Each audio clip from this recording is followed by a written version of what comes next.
Adam, a couple of days in, how are you finding things?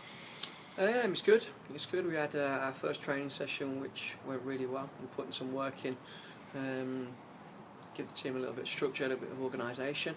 But it was a positive feeling in the camp. I think it was important that I got in and judged the boys on face value, and now we move on from there. And from watching that session, you seem a very hands-on manager who wants to get involved in the coaching and how you want your team setting up. Yeah, I think first and foremost, I think the most important part is being on the training ground and being very hands-on in what we're doing. It's an important time for the football club, important time for the group of players, and it's important that we've got a structure in place where everybody knows how we're going to play and how we're going to go about it. So there's a little bit of pressure being put on the players now. It's up to them to come to the party. They need to start showing people what they're about. We're obviously in a position that it doesn't warrant the football club, so there's a lot of hard work to be done. And you've still got Martin alongside you as a familiar face, and that should give you a bit of continuity on various fronts. Yeah, definitely. I mean, it's I've had a good few chats now with Martin, and I think it's important that in certain areas of the club we keep that continuity. And he obviously knows the club inside out. He knows the level very well from the past couple of years, and he cares about the football club, which was a big thing for me. So, as it stands, we're gonna roll with how things are, and then we'll take it from there. Players-wise, obviously fans are probably looking from the outside and thinking that there's going to be 10 in and 10 out this week. It's probably not going to be the case, and you're going to have to work with some of the players who've perhaps not been getting a game in some respects. I think it's a situation where things haven't been good enough. So it's does there need to be a little bit of movement? Yes, it does.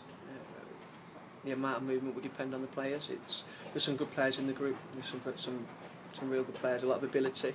I think there's a little bit of lack of belief at the minute, maybe a little bit of lack of focus. But the position of the club doesn't lie at the minute, and it's I hear a lot of people talking about Boston, and you hear it's a big club and it's a sleeping giant. At the minute, it's not. It's a Conference North team that's not doing very well. So it's for me to put that right, and the players have got to show that they're good enough to be in my team, and if they're not, then they'll move on.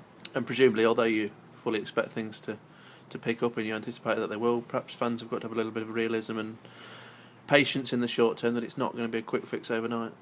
I believe in the job that I'll do. I believe in the players that we'll put together, and the team that we'll put out onto the pitch will do the club proud. But I'm not a magician, so it will take time. It will take a lot of hard work. But for us now, we haven't got a lot of time, so we've got to hit the ground running. We need to make sure. And the big thing for me, it's obviously my first day in the actual club today. I think we need to restore a little bit of pride, and a little bit of care needs to go back into the club, and we need people that are representing the club that have got passion and that actually care where Boston's going. It's one of the big things that I spoke to the chairman about was what's missing, because the club's been hovering for a few years now and just missing out and nearly doing this and nearly doing that. We need to make sure now that we start achieving and pushing the football club forward. And you've got training sessions Tuesday and Thursday this week, and then your first match on Saturday down here next Tuesday. How much are you looking forward to really getting started? I can't wait to get going. It's obviously a change for me being just having contact time with the players, training wise twice a week, but we're looking at changing that. There will be another session going in where we can get it in. I think the contact time's important, and at the end of the day, it's the only way to be successful in my eyes. You have to work hard, you have to put the time on the training ground.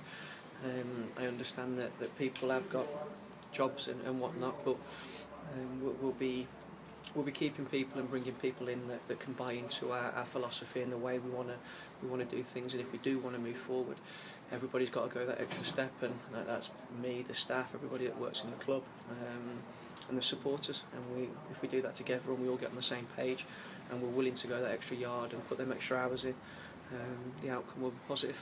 And I know your phone's been very busy. Do you anticipate perhaps a new face or two before that FC United fixture?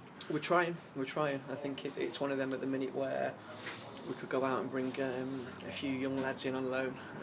I think we need a couple of leaders at the minute. We maybe need a couple of older heads, a little bit of organisation, and organisers and people on the pitch that can dictate from within the 90 minutes and the tricky part of that is the period of the season we're in, whether you're either signing a non-contract or you're trying to get somebody with an older head in from loan, or you've got to put your 7 days notice in for players. So there's obstacles we're trying to overcome, but we're working hard behind the scenes, and if we can add a couple of bodies to the group before them games, then